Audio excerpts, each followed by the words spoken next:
అందరికీ నమస్కారం. నా పేరు Archana. Welcome to UR stories. ఈరోజు కథ ప్రేమ మధురిమ. టీవీలో బ్రేకింగ్ న్యూస్గా సినీ ఇండస్ట్రీలో ఒక విషాద సంఘటన జరిగింది. దక్ష్ బల్దేవ్ మల్హోత్రా నిజస్వరూపం బయటపడింది. తన సినిమాలో అతని పక్కన నటించిన నటి కైరాని వాడుకొని వదిలేశాడని తన సూసైడ్ అటెంప్ట్ చేసుకుంది. ఇప్పుడు చావు బ్రతుకుల మధ్య కొట్టుమిట్టాడుతోంది. దీనికి స్టార్ హీరో దక్ష్ బల్దేవ్ మల్హోత్రా గారు ఏం సమాధానం చెబుతారు అని బ్రేకింగ్ న్యూస్గా వస్తుంటే, ముంబై మొత్తం దక్ష్ గురించి కొందరు నెగిటివ్గా మాట్లాడుకుంటుంటే, అతని ఫ్యాన్స్ మాత్రం దక్ష సార్ అలాంటి వారు కాదు అంటూ ర్యాలీలు ధర్నాలు చేస్తున్నారు. కొందరు ఇండస్ట్రీలో అతని ఎదుగుదలని చూసి గిట్టని వాళ్ళు కైరాని మోసం చేశాడు అంటూ ప్రచారం చేస్తున్నారు. ఇదంతా మార్నింగ్ మత్తుగా మెలకు వచ్చిన దక్షిత కంటపడడంతో ఒక్కసారిగా ఆమె కళ్ళు బైర్లు కమ్మాయి. సార్ ఇలాంటి పని చేస్తారా? లేదు, ఆయనకి అహంకారం ఉంటుంది, కానీ ఇలాంటి పనులు చేసే చీప్ క్యారెక్టర్ కాదు తనది అని అనుకుంటూనే ఈ విషయం సార్కి చెప్పాలి అనుకుంటూ లేస్తుండగా ఆమె తల తిరిగినట్లు అనిపించి మళ్ళీ బెడ్ మీద పడిపోయింది. నాకెందుకు ఇలా తిరుగుతోంది అని తల మీద చెయ్యి పెట్టుకున్న దక్షితకి, అవును, నేను సార్ గదిలో ఉన్నానేంటి అని రాత్రి జరిగింది గుర్తొచ్చింది. రాత్రి ఇద్దరి మధ్య గొడవ తను నెట్టడంతో కింద పడ్డ డస్కి తన తలకి బలంగా దెబ్బ తగలడంతో బ్లడ్ వచ్చింది. తర్వాత అతను మసాజ్ చేయమని పిలవడంతో మెల్లగా వెళ్ళి అతని పక్కన కూర్చొని దెబ్బ తగలడం వల్ల ఆమె తల తిరుగుతుంటే గట్టిగా పట్టుకున్న దక్షిత ఆమె నుదుటి నుండి రక్తపు చుక్క అతని వీపు మీద పడగానే తల తిప్పి చూసిన అతని కళ్ళు సేమ్ రక్త చారికలు పులుముకొని అతను ఏదో అనేలోపే ఆమెకు గుర్తులేదు. ఇక ఏం జరిగిందో తలకి కట్టు మాత్రం కనిపిస్తోంది. అంటే నా మీద కన్సర్న్ చూపించి కట్టు కట్టాడా అని అనుకోగానే ఆశ్చర్యం ఆమెలో తెలియకుండానే కళ్ళు పెద్దవయ్యి అలాగే షాక్లోనే ఉండిపోయింది. అంత కన్సర్న్ చూపించే అంత ఉదార స్వభావం కాదు కదా అతనిది అని ఆలోచిస్తుండగానే మేడ్ లోపలికి వచ్చింది కాఫీ కప్తో. పిన్నిగారు అనింది దక్షిత ఉలిక్కిపడి. అయ్యో ఏమైందమ్మా అని అడిగింది తన తలకి కట్టు ఉండడం చూసి.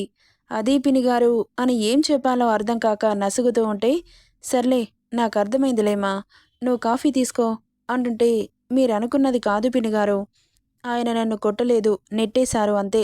కాకపోతే నేను బలహీనంగా ఉండడం వల్ల ఫ్లోర్కి తగిలాను.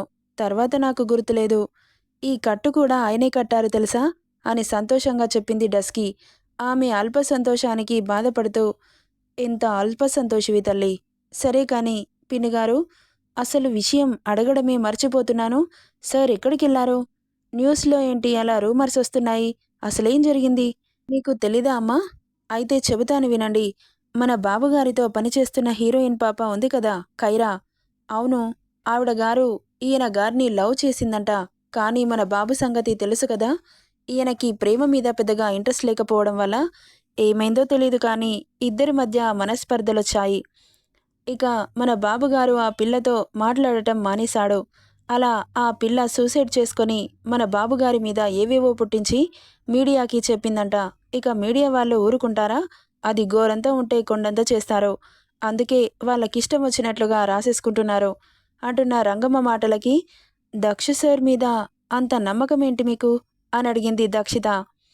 అతనికి పేదవాళ్ళంటే చిన్న చూపుంటుందేమో కానీ ఆయన క్యారెక్టర్ చాలా మంచిదమ్మా. అమ్మాయిలను మోసం చేసే మనిషి కాదు. అందుకే అంత పొగరుగా ఉంటారు. ఆయన కష్టాన్ని మాత్రమే నమ్ముకుంటారు. ఎదుటివారి మీద డిపెండ్ అవ్వరు. చిన్నప్పటి నుండి తల్లి లేకుండా పెరిగారుగా, అందుకే అంత మొండిగా తయారయ్యారేమో. దక్ష సార్కి ఫాదర్ ఉన్నారా అని అడిగింది దక్షిత. ఏమోనమ్మా, ఆయనెప్పుడు ఆ ప్రస్తావన తీసుకురాలేదు.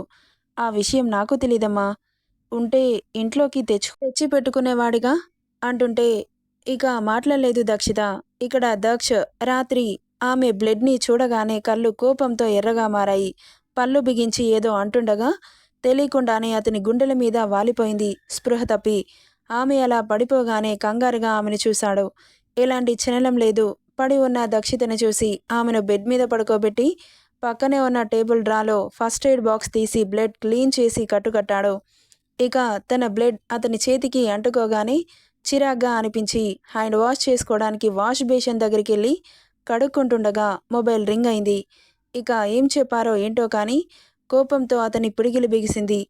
ఇక త్వరగా షర్ట్ వేసుకొని అక్కడి నుండి వెళ్ళిపోయాడు దక్ష్. సార్, మీరు ఇలా చెప్పకుండా సైలెంట్‌గా ఉంటే మాకెలా తెలుస్తుంది? అంటూ మీడియా వాళ్ళు దక్ష్ మీదకి అరుస్తుంటే కోపంగా చూస్తూ, దీనికి నాకు ఎలాంటి సంబంధం లేదు. మీకు సంజాయిషీ చెప్పాల్సిన అవసరం నాకు లేదు. చెప్పిందిగా మోసం చేశాను అని ప్రూఫ్స్ కూడా చూపించమనండి అంటూ అక్కడి నుండి వస్తుంటే, సార్ సార్, అసలేంటి మీరు ఇలా వెళ్ళిపోతున్నారు? మేము ఏమని రాసుకోవాలి? అంటుంటే తల తిప్పి షార్ప్‌గా చూస్తూ, మీ ఇష్టం వచ్చింది రాసుకోండి అని హ్యాండ్ వేవ్ చేసి వెళ్ళిపోయాడు. అతని మాటల్లో పొగరుకి మీడియా వాళ్ళ ఈగో హర్ట్ అయ్యి ఇక వాళ్ళిష్టం వచ్చినట్లు న్యూస్ పేపర్లలో న్యూస్లలో పెద్ద పెద్ద హెడ్లైన్స్తో వాళ్లకు నచ్చినట్లుగా రాసుకున్నారు. ఇక అదంతా అతనికి వెంట్రుకతో సమానం. ఎవరికి సమాధానం చెప్పే అవసరం లేదు అన్నట్లు ఉండిపోయాడు దక్ష్. ఇక దక్షిత కాఫీ తాగి అతని రూమ్ నీట్గా సర్ది ఫ్రెష్ అవ్వడానికి వెళ్ళిపోయింది ఆమె రూంలోకి. ఆమె రెడీ అయి బయటకు రాగానే ఏం జరగనట్లు మామూలుగా ఇంట్లోకొస్తున్న బాలాజీ దక్షిని చూసి షాక్ అయింది. ఏదో అడగాలనుకుంది కానీ అడిగే అంత చనువు వాళ్ళిద్దరి మధ్య లేదుగా. దారిలోనే ఉన్న దక్షితని చూసి కూడా పట్టించుకోకుండా అతని రూంలోకి వెళ్ళిపోయాడు. ఇక వెనకే ఉన్న బాలాజీని చూసి దగ్గరికెళ్ళి, అన్నయ్య, అసలేం జరిగింది? న్యూస్లో ఏంటి ఎలా వినిపిస్తున్నాయి వార్తలు అంటుంటే ఇక బాలాజీ ఆమెకి జరిగింది చెబుతుండగా అప్పుడే కిందకొచ్చాడు దక్ష్. ఇద్దరిని మంట పెట్టేలా చూసి సోఫాలో కూర్చొని మాక్బుక్ ఓపెన్ చేశాడు. ఇక అతన్ని చూస్తూ కిచెన్లోకి వెళ్ళింది దక్షిత. బాలాజీ అక్కడి నుండి తన రూమ్కి వెళ్ళిపోయాడు. కైరా, దక్ష్ వచ్చాడా? లేదు, రాలేదు. మీడియాకి కూడా ఏం చెప్పాడో తెలుసా? ఏం చెప్పాడంట? తనకి నాకు ఏం సంబంధం లేదు, మీ ఇష్టం వచ్చింది రాసుకోండి అని పొగరుగా చెప్పి వెళ్ళిపోయాడంట. అవునా? వాడికి బలుపు మామూలుగా లేదు. ఇలా సూసైడ్ చేసుకున్నట్లు నటిస్తేనైనా దిగి వస్తాడేమో అనుకున్నాను. ఇంకేమన్నాడంట? కంప్లైంట్ ఇచ్చిన దాన్ని ప్రూఫ్స్ చూపించమని అడిగాడంట. ఏంటి? అంత మాట అంటాడా?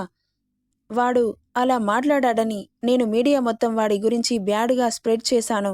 అయినా కానీ వాడి పొగరు తగ్గలేదు అంటుంటే వాడి మీద కేసు వేస్తాను. అవునా? కేసు వేస్తే ఏమని కేసు పెడతావు? మోసం చేశాడని ప్రూఫ్స్ చూపించమని అడిగితే ఏం చూపిస్తావు అంటుంటే అది కూడా నిజమే, ప్రూఫ్స్ ఎక్కడి నుండి తేవాలి అని ఆలోచనలో పడింది. సర్లే, వాడి తెలివి ముందు మనం ఎక్కడా? కానీ నా దగ్గర ఇంకో మంచి ఐడియా ఉంది కైరా. ఏంటి అనింది కాస్త ఎగ్జైట్గా. ముందు మీరు షిప్లో క్లోజ్గా ఉన్న పిక్స్ కానీ వీడియోస్ కానీ ఉన్నాయా? షిప్లో సీసీ కెమెరాస్ ఉన్నాయా అని అడిగాడు ఇమ్రాన్. బాగా ఆలోచించింది. సీసీ కెమెరాస్ ఉన్నాయి అనింది. అయితే ఒకసారి అక్కడ కనుక్కోవాలి అంటూ ఎవరికో కాల్ చేశాడు. మీరేం చేస్తారో నాకు తెలీదు, ఆ ఫుటేజ్ గంటలో నా ముందుండాలి అంటుంటే, సారీ సార్, ఆ రోజు సీసీ కెమెరాస్ పనిచేయలేదు అన్నాడు. తను, అదేంటి సీసీ కెమెరాస్ పని చేయకపోవడం ఏంటి? అవునండి, ఎందుకో తెలీదు అని చెప్పి కాల్ కట్ చేశాడు. షట్ అనుకుంటూ, కైరా ఇష్యూ అంతా అయిపోయాక తర్వాత నువ్వొక పని చేయాలి అంటూ ఏదో చెప్పాడు ఇమ్రాన్. అతని ఐడియాకి ఆమె ఫేస్ బ్రైట్గా మారింది. గుర్తుంది కదా, తప్పకుండా ఇంప్లిమెంట్ చేస్తాను, యూ డోంట్ వర్రీ అనింది కైరా. ఇక్కడ మీడియా వాళ్ళు లోపలికొచ్చి కైరాని ప్రశ్నల వర్షం కురిపిస్తున్నారు. మీరు అతను క్లోజ్గా ఉన్న ఫొటోస్ ఏమైనా ఉంటే చూపెట్టండి అంటూ ఫోర్స్ చేస్తుంటే తన మొబైల్లో ఉన్న అప్పటి దక్ష్ కైరా ఫొటోస్ని చూపించింది. కానీ అందులో ఇద్దరు నవ్వుకుంటూ ఉన్నారు. షూటింగ్ సెట్లో ఉన్నారు. అవన్నీ కామన్ కదా మేడం అన్నారు వాళ్ళు. ఇక అంతకంటే ఎక్కువ అనుమానం వచ్చేలా ఒక్కటి లేవు. ఇక తను చెప్పేది ఒక్కసారిగా నిజం కాదేమో అనిపించింది.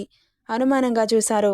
నేను చెప్పేది నిజమండి, నిజం కాకపోతే నేను సూసైడ్ ఎందుకు చేసుకుంటాను అంటూ దొంగ ఏడుపు మొదలెట్టింది. మీరేం బాధపడకండి, మీకు న్యాయం జరిగేలా మేము చేస్తామంటూ అక్కడి నుండి వెళ్ళిపోయారు మీడియా వాళ్ళు.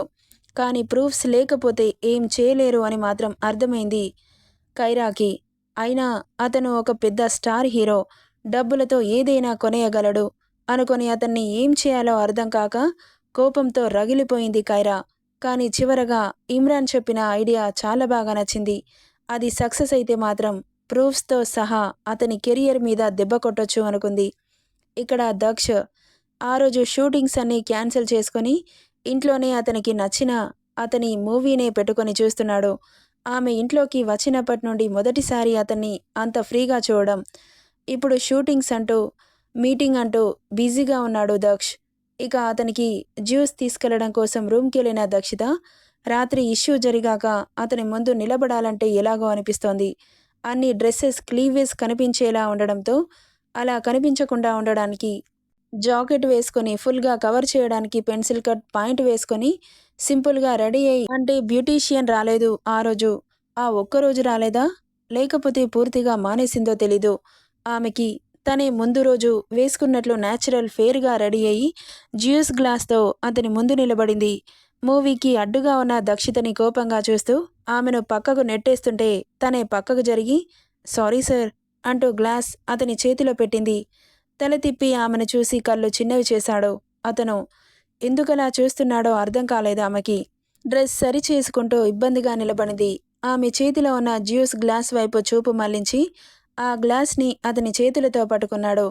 గ్లాస్ని మాత్రమే కాకుండా దక్షిత చేతులని కూడా. ఒక్కసారిగా గుడ్లు పెద్దవి చేసి చూస్తోంది. ఏంటి ఇలా పట్టుకున్నాడు అని. వెనక్కి తీసుకోవడానికి లాక్కుంటుంటే వదల్లేదు. ఇద్దరి చేతుల మధ్యలో ఉన్న గ్లాస్ పగిలిపోతుందేమో అనిపించింది ఆమెకి. సార్ వదలండి అనింది. వదలడానికైతే ఇక్కడికి ఎందుకొచ్చా అన్నాడు చాలా ఇంటెన్సిటీగా. అతని మాటల్లో ద్వంద్వార్థాలు వస్తుంటే అలాగే చూస్తూ ఉంది అతని ఇంటెన్షన్ ఏంటా అని. ఇక అతని చేతుల్లో నుండి ఆమె చేతిని వెనక్కి తీసుకోవడానికి గింజుకొని ఆమె గెలిచింది. లేదు, గెలిపించాడు. పట్టు లూజ్ చేశాడు. అంత గట్టిగా పట్టుకోవడం వల్ల చేతి మంట పుట్టింది. చెయ్యిని చూసుకొని తడుముకుంటుంటే చిన్నగా నవ్వుకున్నాడు.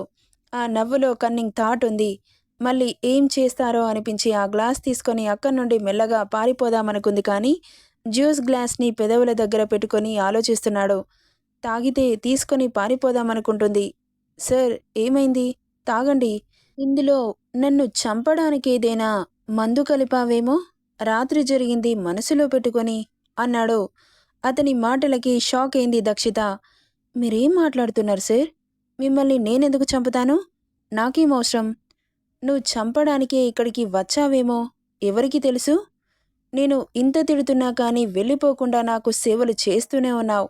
నీ ప్లేస్లో వేరే వాళ్ళుంటే నువ్వు వద్దు, నీ డబ్బులు వద్దు అని మొహం మీదే చెప్పి వెళ్ళిపోయేవారు. బట్ నువ్వలా లేవు. అందుకే అనుమానం వస్తోంది నీ మీద. అయితే మీ అనుమానం పోవాలంటే నేనేం చేయాలో చెప్పండి. ఈ జ్యూస్ టేస్ట్ చేసి ఇవ్వు అనగానే గ్లాస్ తీసుకొని నోటి దగ్గర పెట్టుకోబోతుండగా మళ్ళీ తీసి, నేను ఎంగిలి చేసిన జ్యూస్ని మీరు ఎలా తాగుతారు? ఆహా, నీ దగ్గర చాలా ప్లాన్సే ఉన్నాయి.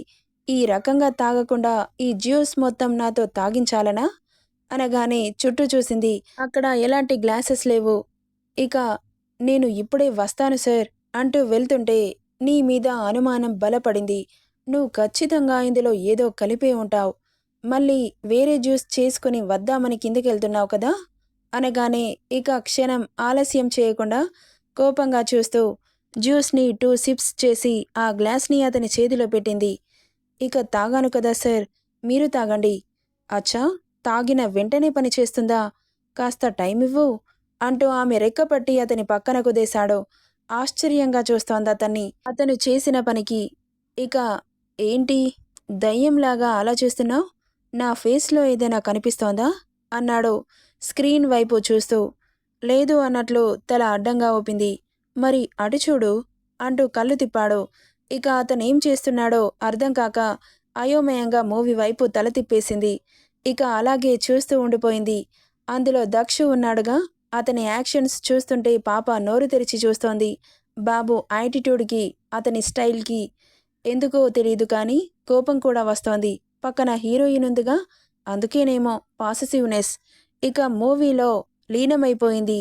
చూస్తుంటే ఇంకా ఇంకా చూడాలి అనిపించేంతగా జోక్స్ వస్తుంటే పడి నవ్వుతోంది. ఇక్కడ దక్షు మాత్రం ఆయన యాక్షన్లో నవరసాలని పలికిస్తాడు కానీ మూవీ చూసేటప్పుడు మాత్రం ఒకే రసం పలుకుతోంది అతని ఫేస్లో. రేసుగుర్రం మూవీలో హీరోయిన్లా చూస్తూ కూర్చున్నాడు. ఆమె నవ్వుని తిప్పి చూసి నొసలు చిట్లించాడు. బాబుని అసలు చూస్తేగా మూవీలో ఉన్న హీరో బాబుని చూస్తోంది దక్షిత. అతను మూవీలో యాక్షన్ చేస్తుంటే పాప మాత్రం బయట యాక్షన్స్ చేస్తూ చూస్తోంది. ఫైటింగ్ సీన్ వచ్చినప్పుడు హూ హా అంటూ ఎదురుగా విలన్ ఉన్నట్లుగా ఊహించుకొని పంచులిస్తోంది. ఇక మూవీ అయిపోయేంత వరకు పాపం తను ఒక్కతే మనస్ఫూర్తిగా ఇన్వాల్వ్ అయి మూవీ చూసింది. ఇక స్క్రీన్ టక్కున ఆఫ్ అవ్వడంతో అప్పుడు ఈ లోకంలోకి వచ్చి పక్కన దక్షు ఉన్నాడన్న సంగతి కూడా మర్చిపోయి తల తిప్పి చూసిన తనకి కళ్ళెర్రజేసి చూస్తూ కనిపించాడు. ఇప్పుడు నేనేమన్నానని అలా చూస్తున్నాడు? అయినా అతనే కదా అతని పక్కన కూర్చోబెట్టుకున్నాడు. అయినా నన్నెందుకు కూర్చోబెట్టుకున్నాడబ్బా? నేనంటే ఇష్టం ఉండదు కదా ఈయన గారికి అని తెగ ఆలోచిస్తున్న తనకి ఆమె బుగ్గలు నొప్పి పుడుతుంటే అప్పుడు కళ్ళు తిప్పి ఎదురుగా ఉన్న దక్షిని చూసింది. భయంగా అతి దగ్గరలో ఉన్నాడు. ఆమె బుగ్గలు అతని చేతిలో ఉన్నాయి. అతను ఎందుకలా పట్టుకున్నాడో తెలీదు. బిక్కమొహం వేసుకొని చూస్తూ ఉంది. ఏమైంది సార్ అనింది. అలా పట్టడం వల్ల చేపలాగా ముందుకు వచ్చిన పెదవులు ఆమె అలా మాట్లాడుతుంటే చేపమూతిలా కదులుతోంది. చూస్తున్నాడు అలాగే. మూవీ ఎవడైనా కామ్గా చూస్తాడు గాని ఇలా అరుస్తారా? నా రూంలోని ఇష్టానికి అరవడానికి ఎంత ధైర్యం అంటుంటే అసలేంటి ఈయన బాధ? ఆయనే కూర్చోబెట్టుకున్నారు, మళ్ళీ ఆయనే ఇలా మాట్లాడతారేంటి అనుకుంటూ పిచ్చి చూపులు చూస్తూ ఉంది. అతను మాట్లాడుతున్న సమాధానం ఇవ్వలేదు దక్షిత. ఎందుకో ఇవ్వాలని కూడా అనిపించలేదు. ఎందుకంటే వాంటెడ్గా చేస్తున్నాడనిపించింది. ఆమె బుగ్గలని మెల్లగా వదులుతూ ఇండెక్స్ ఫింగర్తో ఆమె పెదవులని మెల్లగా టచ్ చేసి వదిలి ఆమె చేతిలో గ్లాస్ పెట్టాడు. ఖాళీ జ్యూస్ గ్లాస్. అతని టచ్కి తెలియకుండానే కళ్ళు మూసిన దక్షిత ఆమె చేతిలో పెట్టిన గ్లాస్కి టక్కున కళ్ళు తెరిచి ఖాళీ గ్లాస్ని గుడ్లు పెద్దవి చేసి చూసింది. ఎప్పుడు తాగాడు? నా ఎంగిలి ఎందుకు తాగాడు? నిజంగా అతడికి డౌట్ వచ్చిందా? లేక కావాలనే తాగాడా? పిచ్చెక్కిందా ఆమెకి? ఏంటి ఇంకో మూవీ చూస్తావా? నా రూంలో ఉండాలని అంత ఆశగా ఉందా? బట్ నీకు అంత సీన్ లేదు. నా రూంలో ఉండాలంటే ఒక అర్హత ఉండాలి. అది నీకు లేదు అంటున్న అతని మాటలకి వెర్రి మొహం వేసుకొని చూస్తూ ఉంది వెర్రి డస్కి. అతని చేష్టలు ఒకలా ఉంటే అతని మాటలు ఇంకోలా ఉన్నాయి. ఎందుకలా ఉన్నాయి అంటూ ఆలోచిస్తుంటే ఏంటే తెగ చించుతున్నావు? నా దగ్గరే ఉంటావా? చూసావా నాకు నువ్వు టెంప్ట్ అవుతున్నావు. నేను వీక్ అన్నావు. లేదు, నువ్వే వీక్, చాలా వీక్. నేను టచ్ చేస్తే చాలు ఈ లోకం మర్చిపోతావు అంటూ కార్నర్ స్మైల్ చేశాడు. ఇప్పుడు మా రీడర్స్ బుర్రలు ఇలా తిరుగుతున్నాయి గిర్రున. నెక్స్ట్ పార్ట్లో ఏం జరుగుతుందో చూద్దాం. ఈ స్టోరీ ఎలా ఉందో కామెంట్ చేయండి guys. Thank you for listening.